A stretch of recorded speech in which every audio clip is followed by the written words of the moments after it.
Un escritor genuino no es solo un escritor, es un mundo y toda una manera de ver el mundo. El norteamericano Raymond Carver es fundamentalmente conocido por sus relatos despojados y minimalistas, a lo Chekhov, pero tal vez sea en sus poemas donde radique la esencia de su literatura. Ahora esta poesía carveriana ha sido editada por Jaime Priede, y creo que sería interesante saber si, como nosotros, Jaime cree que ni mucho menos es una parte marginal de la producción de Carver estos poemas, ¿no? A pesar de ser conocido fundamentalmente como narrador. Tess Gallagher comentaba en alguna ocasión que para Raymond Carver la poesía era un verdadero cauce espiritual del que se desviaba para escribir sus relatos y no al revés. De hecho, Carver es Ray en sus poemas. Es el hombre que vive en Sky House, se levanta temprano, sube a su estudio a escribir, mira por la ventana los barcos que pasan y anota todo aquello anecdótico que para él es una celebración de la vida, porque después de haber estado hospitalizado muchas veces por el alcohol y después de que le hubieran dado 6 meses de vida, para él esos 10 años con Tess fueron una propina. El trabajo de traducir poemas siempre, a mí me parece siempre dificilísimo. Y en este caso, al traducir a Carver, yo no sé cómo le habrá influido a Jaime Priede el hecho de que Carver utilice un lenguaje tan desnudo, tan aparentemente simple como es característico en Carver, y que tanto le gusta a sus admiradores, porque Carver precisamente cuenta cuando no cuenta. Yo creo que eso se ha conservado bien en la traducción de Jaime Priede al español, y me gustaría que se viera esa simplicidad de Carver con un ejemplo. De modo que voy a leer un poema de Carver que se titula Mi pequeña habitación. Era un buen ajuste de cuentas.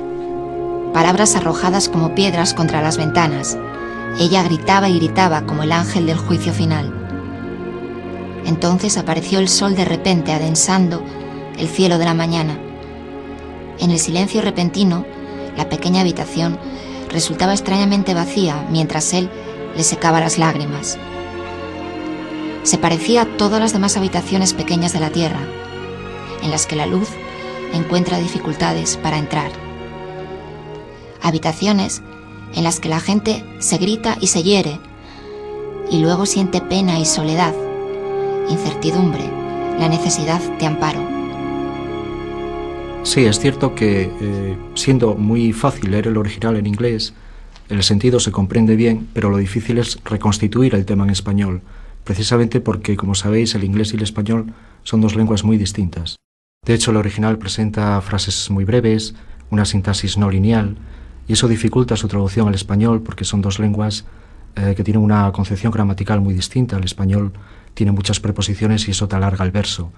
En ese sentido, agradecí que Jaime Sires valorara en su reseña en la ABC esa dificultad de traducción, y aproveché a aclararle las dudas que tenía respecto a la traducción de Lago Génova, que efectivamente en Suiza es Lago Ginebra, pero en el resto, para el resto de lenguas se traduce como Lago Génova. En prosa o en verso, Raymond Carver tenía una mirada poética del mundo. Veía hasta las cosas más minúsculas, como reza el título de uno de los relatos que se incluyen en ¿De qué hablamos cuando hablamos de amor? En mi opinión, el principal hallazgo de su obra es la naturalidad con que elude la retórica gastada para devolverle a la literatura una mirada original y emocionada del mundo.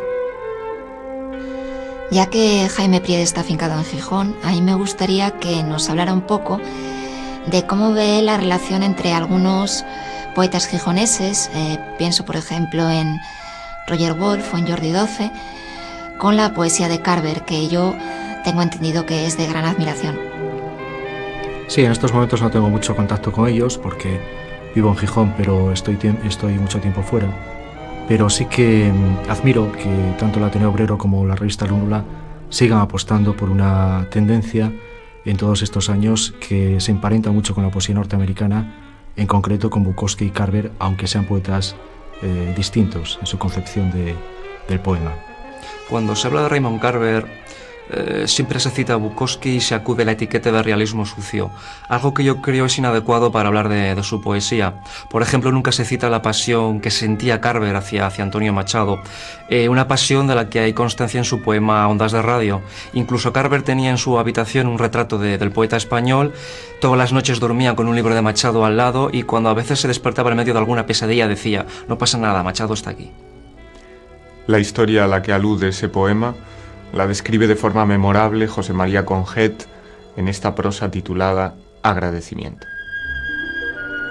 Había una vez un escritor norteamericano que estaba cansado de la literatura y cansado, sobre todo, de sí mismo. Se refugió en una casa de campo solitaria con el deseo en el alma de no pensar.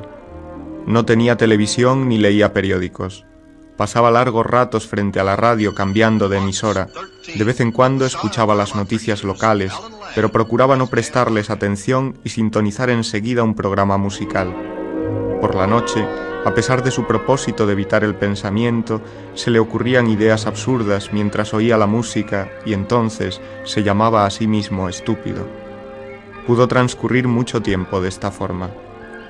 Pero un día, el escritor hojeó un libro. Leyó unas líneas, siguió leyendo con emoción insólita y de pronto todo cambió. Fue, nos dice, como el enamoramiento inesperado de un hombre de mediana edad, algo desde luego notable, pero quizá también, no lo negaba, un poco ridículo. Y empezó a comportarse con el entusiasmo olvidado de la adolescencia. En la pared del dormitorio clavó con chinchetas un retrato del autor del libro que tanto lo había conmovido.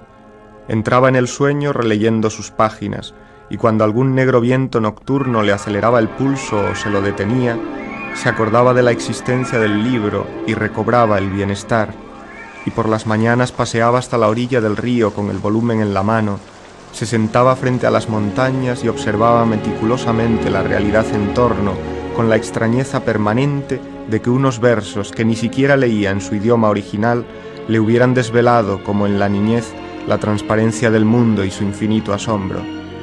Al escritor le hubiera gustado manifestar su agradecimiento al poeta que le había devuelto, entre otros dones perdidos, el placer de leer. Pero el poeta hacía cerca de 50 años que había fallecido, y por lo que sabemos de la muerte, no hay comunicación posible con la otra orilla. Así que su gratitud adquirió la forma de un poema.